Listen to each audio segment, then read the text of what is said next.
Hai teman-teman semuanya, kenalin aku Ceisha Valda Wibaningrum. Akhir-akhir ini lagi dipanggil Valda. Mungkin teman-teman tahu aku dari TikTok. Jadi aku di sini mau ngasihin tips dan trik gimana cara aku dapat kos murah dengan fasilitas nggak murahan gitu ya. Jadi ada 4 tahap yang biasanya aku lakukan. Ini akan aku bahas secara detail. Aku kasih gambarannya nanti di sebelah kanan sini. Tahap yang pertama adalah aku pasti ngesetting budget maksimal kosan yang mau aku tempatin itu tadi. Karena aku tadi mahasiswa, aku tanya ke orang tuaku, maksimal budget kosanku itu berapa? Biasanya itu di 600 sampai 1 juta, segituan lah. Aku udah tahu budgetku berapa, kemudian akan lanjut ke tahap 2. Tahap kedua adalah aku mencari melalui media partner yang ada di Instagram. Gimana caranya? Biasanya kalau semisal di daerah-daerah kampus itu biasanya kayak kos, nama kampusnya apa. Terus kalau semisal daerah tempat tinggal tuh kos Jakarta atau kos Jogja dan lain sebagainya. Intinya kos terus nama yang mau tempat tinggalnya. Nanti aku kasih tahu contohnya di sini gitu kan. Beberapa contohnya. Aku cari itu yang pasti sesuai dengan budgetku yang awal tadi, antara 600 sampai 1 juta. Ketika sudah ada berarti aku kontak di situ. Tetapi kalau nggak ada, itu akan lanjut ke tahap ketiga, yaitu aku melalui aplikasi Mamikos. Gimana sih caranya aku cari di Mamikos? Ya cari seperti biasanya. Yang pertama pastinya aku adalah ngeset budgetingnya dulu. Karena aku carinya sesuai budget dan sesuai dengan fasilitas yang ingin ku dapatkan gitu.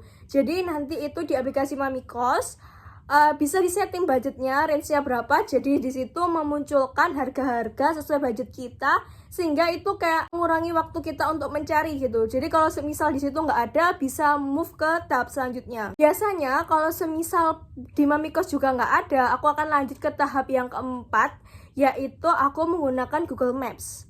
Ini banyak orang yang selalu bertanya, gimana sih cara pakai Google Maps, gimana sih cara pakai Google Maps gitu kan. Semisal ini ya, aku kasih tahu contoh di sini. Semisal kita mau di daerah Universitas Brawijaya. Nah, di Google Maps aku ngetik Universitas Brawijaya. Terus aku zoom sekitarannya dan aku mencari satu persatu poin-poinnya. Biasanya tuh di titik poin itu ada kayak kos apa gitu. Itu yang pertama. Terus yang kedua, aku biasanya melihat dari view-nya, tampilan yang Google View itu kan biasanya bisa menampilkan daerah sekitaran kampus atau sekitaran kantor dan sebagainya itu. Nah, itu biasanya terfoto kayak terpampang menerima kosan kan. Nah, itu aku biasanya kedua dari itu. Terus yang ketiga itu biasanya ini paling nggak rekomen itu nge-search kos misalnya Universitas Brawijaya gitu kan. Kos Universitas Brawijaya cewek. Tapi itu biasanya dia nggak auto generate. Menurutku yang paling efektif itu yang pertama, yaitu cari titiknya terus di zoom dicari satu persatu gitu. Itu melelahkan, tapi itu biasanya selalu dapat murah. Terus gimana cara kita dapatkan nomor teleponnya? Kalau selain kita survei langsung, biasanya ketika klik di titik poin yang kos itu thread, nah itu di bagian sebelah kanan, nanti aku tunjukin sebelah kanan, itu biasanya ada tercantum nomor telepon. Teman-teman jangan pernah menghubungi nomor telepon yang ada di komentar, karena itu biasanya penipuan. Dan sekarang itu banyak sekali macam scamnya. Jadi pintar-pintar untuk pilah dan memilih mana yang asli, mana yang scam gitu. Karena waktu kemarin aku dapat kos itu, yang pertama itu melalui Mamikos, yang kedua aku pakai Google Maps itu. Dan pakai Google Maps ini nggak sekali, tapi aku juga pernah cariin kos temenku lewat Google Maps juga. Dan itu juga bagus dan dapatnya murah. Biasanya beberapa orang itu nggak memasukkan kosnya ke aplikasi atau ke media partner kayak Instagram. Jadi bisa melalui Google Maps itu.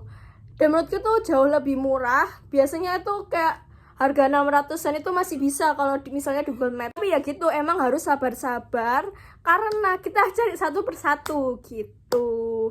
Kalau semisal masih ada pertanyaan terkait apapun itu, bisa drop komen di bawah. Terus kalau semisal mau bahas terkait sistem informasi, bisa tanya juga di bawah. Nanti kalau 10.000 followers di TikTok dan 1.000 subscriber di YouTube, aku bakal ngadain sharing session terkait sistem informasi, yaitu membahas terkait perkuliahan sistem informasi melalui online meet dan bisa tanya langsung ke aku. Terima kasih sudah nonton dan semoga ini bermanfaat buat teman-teman yang cari kos gitu. Sampai jumpa ke weekend selanjutnya.